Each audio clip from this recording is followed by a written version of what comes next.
Is John Fury the greatest carny of all time? He is the greatest within boxing of my lifetime, perhaps.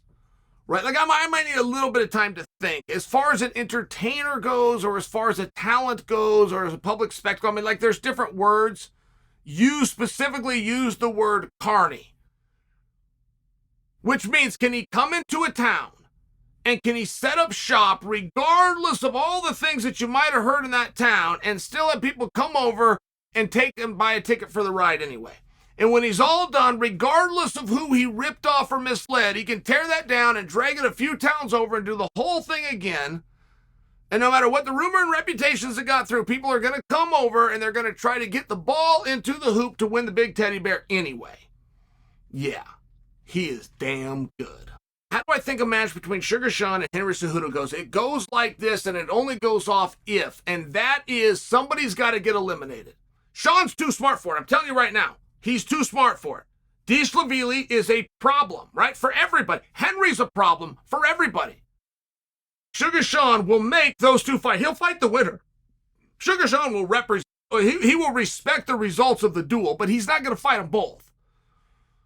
You two go do the same thing, so you two go with each other, and whoever comes out. I mean, I got to bring that to you. Like, before you think we're going to get the Henry fight, and I love that fight. I love the opportunity for Henry.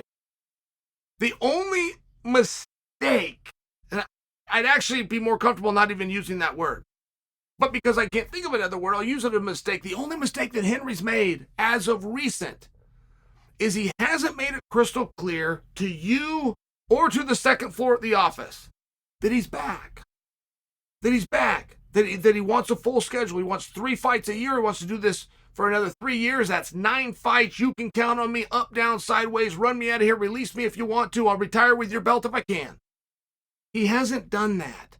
And until Henry can convince the second floor that he is willing to take a full schedule, he's willing to be a co-main event, he's willing to have number 1 contenders matches, until he convinced them that he is willing to take the good and the bad and go back on the road and make town, he's not going to get the title shot. And I do think that Henry, very clearly, on any given day, is the best fighter in the world.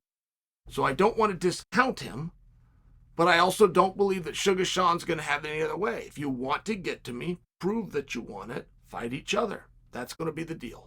What fight am I looking forward to most? I think when the time comes, I think that Colby and Leon is going to steal your guys' imaginations. I think that one is really not only going to be the height of anticipation, I think the fight itself is likely to be a long and drawn-out war. I don't think you're going to get any less than 18 minutes.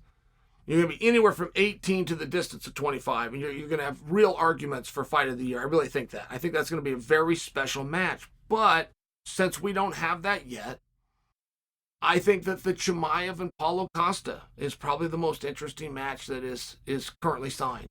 What's going to happen? What's on the line? I believe before that fight takes place, there will be an announcement that it's a number 1 contenders fight, which is going to create all sorts of drama, which is going to take Duplessis from who he thinks is the number 1 contender, going to get a fight. It's going to knock him to the back of the line. That's going to upset all sorts of people. I mean, right, you're going to have a little bit of fun. Controversy creates cash. I think that's the fight that I'm looking forward to. And if you make believe that you're going to go throw Paulo Costa down and keep him there for 15 minutes, man, you and I don't know the same Paulo Costa. What's a more fun fight for Logan Paul, Dylan Dennis, or Mike Perry? I like the Dylan Dennis. Listen, from a purely competitive standpoint, I think that Mike Perry is an extremely proven commodity. Okay? Even what he did over, I'm trying to think of Thriller. Is it Triller? Thriller? What he did with those guys, you know, he fought a former world champion, and he beat him. He wasn't supposed to. It was 3 rounds to 2. It was a split decision. It was extremely close, but I mean, that was a very meaningful contest. That's before you bring him to bare knuckle, and he does all of the wonderful things, including taking out a world champion in Luke Rockhold. I think from a purely competitive standpoint, I think that Perry has the skills and has found himself a sport, but that's not what this is about.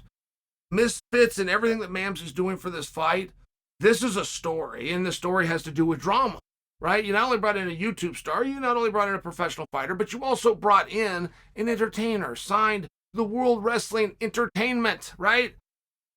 So we can admit that this is about entertainment, and we can admit it's about drama, and we can admit there's nothing that's going to trump Logan and Dylan. Not right now. My thoughts on Fedor wanting to box Mike Tyson. You know, I had a very good idea that this was going to happen. I had the privilege of participating in a press conference for Fedor's retirement fight, and they call her Mini Khabib.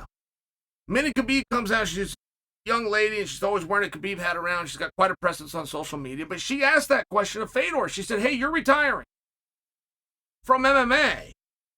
Can we expect you in boxing and or grappling? And the Mike Tyson, I mean, that is interesting. Fedor versus Francis Ngannou, for me, is more interesting. To Mini Khabib's point, though, it's almost as though the young lady had a crystal ball at this point. I'd like to see Fedor grapple. I love this idea that St. Pierre is going to come back, and I would like something like that. Like, could you even imagine Fedor coming back, or maybe he's on the undercard or something along these lines?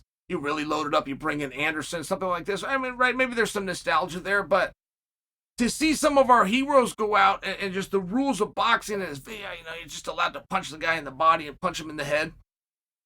I think it's an interesting match. I see why Fedor would want it. I think that it would draw well. They would have my attention. But if Fedor is going to come back, I wouldn't mind seeing him do something a little lighter on his body. I mean, he gave us, 35, 36 grueling matches? Maybe he's not enjoying retirement. I've heard Fedor's side of this. I'd like to hear from Tyson. My thoughts on Eddie Hearn, and when will Eddie and I have a conversation? I would love to have that. I like Eddie a lot. I mean, he's a very handsome guy. He's a very charismatic guy. I've seen him deal with some very tense situations. I've even seen him deal with them on stage, face-to-face, with people who could tear him apart. I mean, I respect a guy like that. I respect a guy that will say what he has to say on the internet, but he'll say it right to you if given the opportunity, right? I mean, there's a number of things that I like about Eddie Hearn. Plus, he's got a great reputation, and Ariel really likes him, and Ariel knows him well and tells me very nice things about him. But Eddie's in a very fascinating position, and I will be curious how he maneuvers. The sport that he loves, which is that of boxing, is amongst the most painful things on television. My second favorite sport in the world is boxing. In the year 2000, I had an aspiration of trying out for the Olympic team for boxing and ended up doing it for wrestling instead. I mean, I only say it to let you know I love boxing. But there's no way for me as a boxing fan to tell you it's painfully boring. It's awful. The management of boxing is awful. The way that they will build guys up, fight them until they're completely brain dead, bring in tomato cans right out of the bar, get commissions to sign off and sanction it. It is awful what they do. And you're now finding out that it's conflict and conflict resolution. There is nothing more that drives this business. And you get a purist like Eddie doesn't want that to be true, but it's all around him. And he's working his ass off, and he's dealing with the crookedest managers out there in the filthiest gyms with the most unloyal fighters, because that's what it is. And then he's looking up and he's seeing folks like misfits. He's seeing things that are going on to his own. He's seeing what Jake Paul just did in Texas a couple of weeks ago. And he's saying, wow, that conflict and conflict resolution under the Queensberry rules really has something to it. Dealing with these 8th grade dropouts that I can't count on and have no loyalty to me. Oh, by the way, don't even pick up the phone when I call them. Perhaps isn't the best way I should move forward. I would love to get Eddie's opinion on that, because my prediction is Eddie is seeing it, and my prediction in a short period of time, Eddie's going to follow the golden rule that if you can't beat him, join him.